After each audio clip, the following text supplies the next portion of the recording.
Hello, everyone. Today I'm in the kitchen and I was gonna make a taco casserole, but my daughter, she convinced me not to do that because she didn't want everything all together. So she asked for nachos. And so this is really not going to be a nacho dish. It's going to be something in between like a Rotel dip and a nacho cheese dip. Just basically using the ingredients that I had for my taco casserole, and I'm going to put most of those into my, like I said, the Rotel or slash nacho cheese dip. So you guys just bear with me. I don't really know how this is going to turn out. I'm just cooking from, whatever comes to my mind right now. I know it's going to have ground beef. You guys can add like you could do half and half ground beef and half Italian sausage if you would like to. So right now I'm gonna just brown up a pound of ground beef because that's what I have, and then I'm gonna throw in about a half an yellow onion, and I'm going to cook those together until my ground beef is browned, and then I'm going to add in some taco seasoning. I'm going to add in some Rotel tomatoes. I have some Velveeta cheese here, which is, where did I put my Velveeta cheese? Okay, I don't see it. It's just a small thing of Velveeta cheese because I do have other cheeses. I have a cream cheese, and I also have this Mexican cheese blend here that I'm going to add in there. And I'm going to finish everything off and bake it in the oven. So you guys just stay tuned and please watch till the end. So you guys, I got my ground beef here, so I'm just going to break this apart like this. I got it pretty like medium-high heat, not too high though.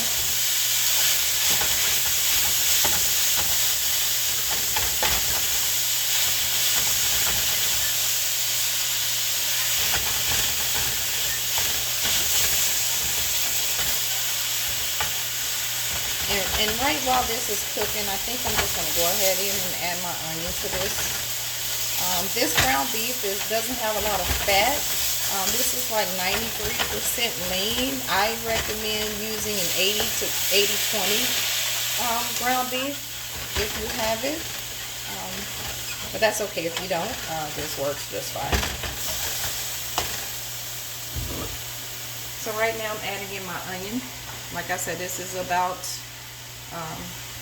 half an onion, but this is a pretty large onion, so if your onion is small, you can feel free to use the whole thing. It's really up to you. Okay. And don't be afraid that your onions are going to be too crunchy or something, or you're going to be chewing on an onion, because this will go into the oven once everything cooks down and the ground beef is brown.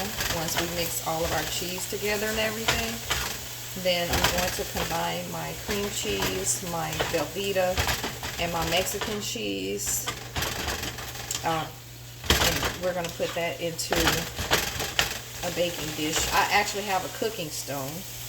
It's a square cooking stone, so that's what I'm going to bake my dish. Okay. Okay, so you guys can see that our ground beef is nice and brown, and the onions are cooked down. So I'm just gonna let that rest while I work on my cheese sauce, which consists of the 8 ounces of the Velveeta cheese with the 8-ounce cream cheese, and I also have a 14-ounce can of Rotel tomatoes. I do have the mild.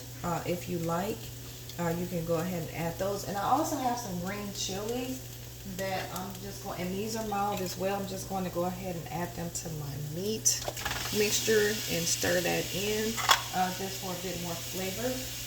You do not have to add those in if you don't like. And I'm also going to go ahead and add in my taco seasoning to this. And you really don't need to add this, but like I said, I was originally making a taco casserole. So I'm just basically experimenting today. And I hope the experiment turns out well. Okay? And I will be sure to let you guys know. I'll be definitely honest about how this recipe turns out. If I feel that you guys need to omit something, I'll definitely let you know. Okay? And I'm not going to add any water to this because I really want everything to be creamy and have a nice cheesy consistency. So as soon as my Velveeta, my cream cheese, and my tomatoes cook down, then I will probably go ahead and add the Mexican cheese to it. Okay? So right now I'm just stirring in the taco seasoning into my meat, and it's just one package of any taco seasoning that you like. And since I do have those Rotel tomatoes, I left the liquid in there, so I'm not going to add any liquid into this because I want everything cheesy and creamy, and I want it to have the consistency of a dip or nachos, so that way we can have our chips. For this dish, I'm using Doritos and corn chips just because my daughter likes the Doritos and I actually prefer the flavor of the corn chip. So you just do what you like. And also you can use regular tortilla chips, or I think they also have like some cups that you can use for dip. So just do it the way you like it, okay, for your family. You can also right now take and add some drained black beans into your dish if that is something that you enjoy and you like that taste. And this would also pair well with a side of like Mexican rice or Spanish rice if you like that as well, or a nice salad. And as you can see, we're just letting this cheese get nice and creamy and smooth. So it's almost done. And then we're just going to put everything together. I'll probably add this into my meat after I add in the Mexican cheese. And then we're gonna bake this. We're gonna finish this off in the oven and bake it for about, I would say 30 minutes or so, just so the cheese on top is nice and melted, and you know, sometimes it has that little I won't say crispiness on top, but the cheese is just nice and melted into your dish. Okay? And we're trying to marry the flavors all together. So that's why I'm actually melting my cheese right here. Normally I would have already added this into my ground beef, but I kind of want to do a taste test just to make sure that the taste is what I'm looking for. And if I need to add anything else in there, I will definitely update you about that, because I don't want to steer you guys wrong. But you know, I do love cream cheese.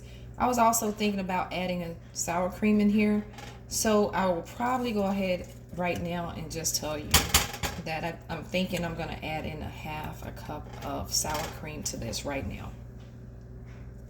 Guys, I went ahead and tasted this without adding the sour cream, and it was really, really good. But then the other part of me said, go ahead and put in the sour cream. And the sour cream, I think, elevated it. And with the Mexican cheese, it just basically took it to a whole nother level. So I would say add in about a cup of the Mexican cheese. And then you're going to want to set some of your cheese aside, so that way you'll have it to top off your dish, and once you put it in the oven, okay? Okay, so I'm just going to go ahead and stir this up.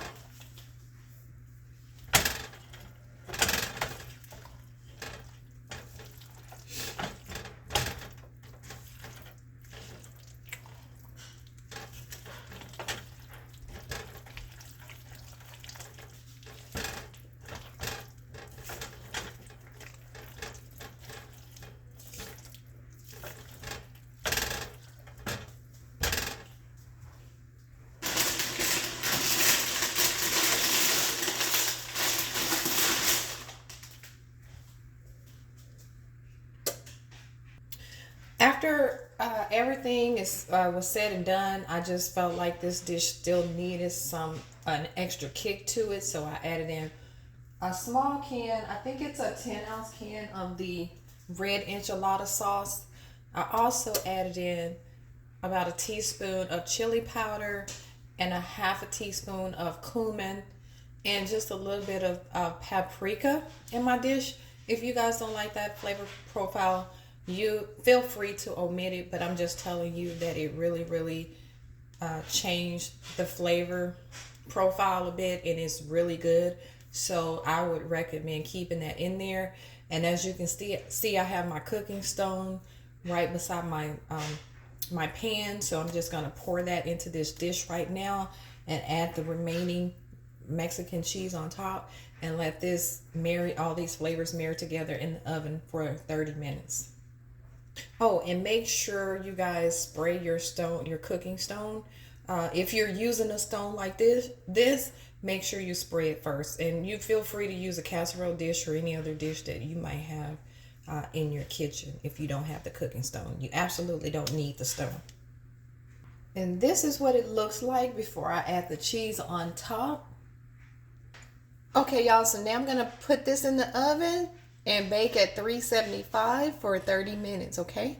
It may not take 30 minutes, it could be 20 minutes, just keep an eye on it. Y'all, this is everything. Look at this. This looks so good. Okay, y'all, I'm gonna try a little bit of this dish and see how it tastes.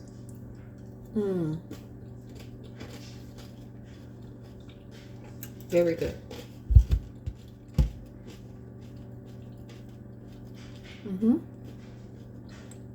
I hope you guys enjoy it.